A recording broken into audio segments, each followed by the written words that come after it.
How do, and welcome back. Well, I'm doing something today that I haven't done in a long while, and that's a beer from the Southern Hemispheres.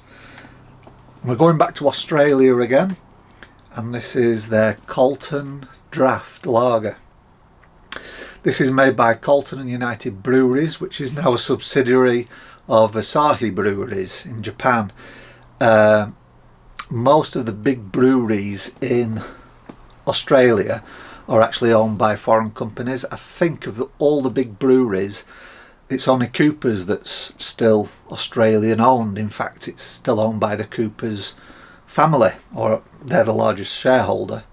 But all the others like Carlton, Swan, they're all being sold off to foreign companies, and this one has gone to Japan.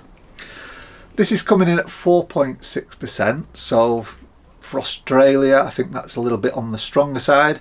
Their most popular beers are what's called mid-strength, which are from 3.5 to 4.5. So this is just sneaked over the bar into the higher category.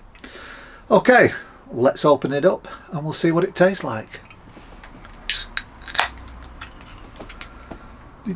I'm using a 330ml glass here. The actual can size is your typical 375ml, which seems to be the standard in Australia. Either that or something like a 700ml, 750ml, what they call a long neck bottle. Well, it looks like standard typical lager, except it's got a little bit of a deeper colour to it. So it's edging onto the golden side.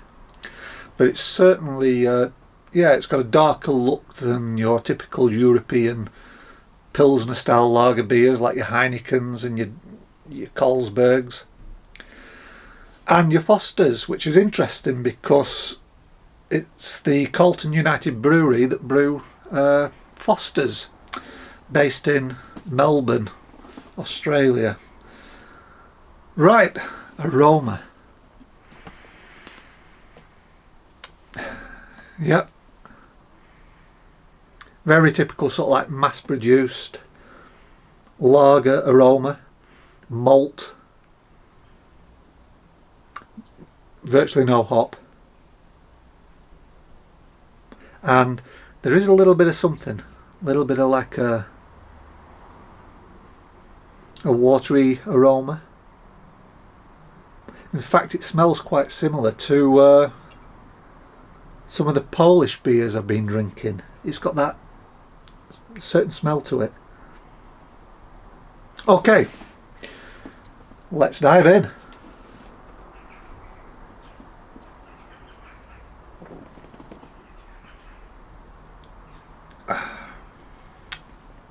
Thin-bodied, nicely carbonated. I think it's an adjunct beer. I can't actually read the can because it's like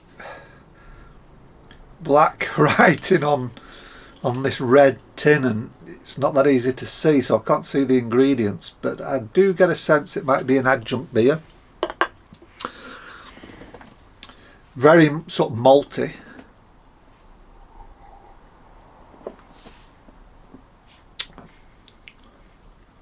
Certainly more maltier than a Foster's would be. Crisp at the back end, as you would expect. Nice little bitterness. You know, just as a beer you want to knock back, it's not bad. But what's interesting in the flavour is it's got a certain something to it.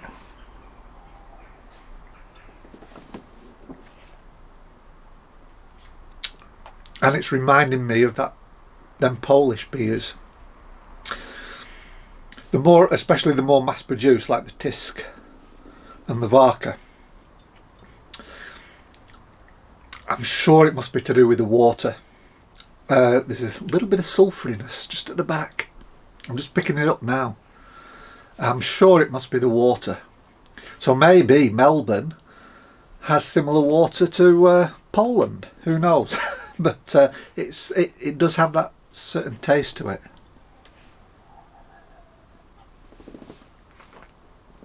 Maybe that's what I could taste in the VB. I can't really remember it. I know I didn't like it that much. I prefer this over the VB. And I certainly prefer it over Foster's. Like I said, Carlton also make the Fosters. It's just a really nice beer that you don't think about. Just on a nice hot day in an Australian summer, and you just have a few of these in the garden and you chuck them back. Doesn't need analysing. It's not unpleasant. It's fizzy, it's cold.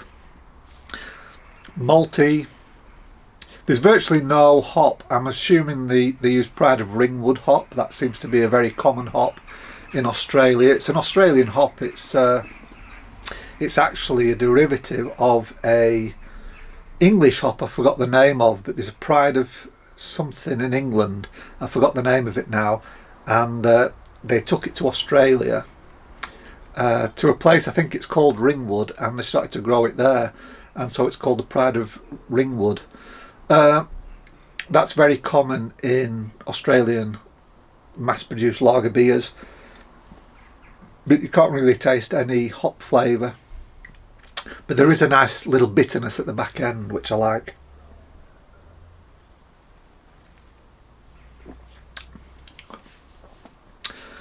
Overall, a very nice beer. Would I buy it again? Well, at the cost, no. It's over £2 a can, and they only come in 6-packs. So no, I wouldn't. I would get something like a Tisk or a Varka, which is, I think it's very similar. I haven't tried those two in a while, because obviously I've been going to the Polish store and looking at more niche Polish lagers. But I think it's got that sort of taste. It's got a mass-produced taste to it. It's got that little bit of a water flavour that I find common in Polish beers. So no, I wouldn't buy this when I can get for £1 something a bottle of, a 500ml can of Tisk or Varka. But it's a nice beer all the same, and I'm glad I've tried it. I am going to be reviewing another Australian beer next, because they were on offer. And I thought, well, if they're on offer, I might as well buy them. They'd knocked the price right down to about a tenner for 6, and that's Emu Export. So I'm going to be trying the Emu Export next. Hopefully it's as good as this, because I'm enjoying it. Right, well, thanks for watching. It's been a pleasure, and as always, I'll see you again in the next video. Bye bye for now.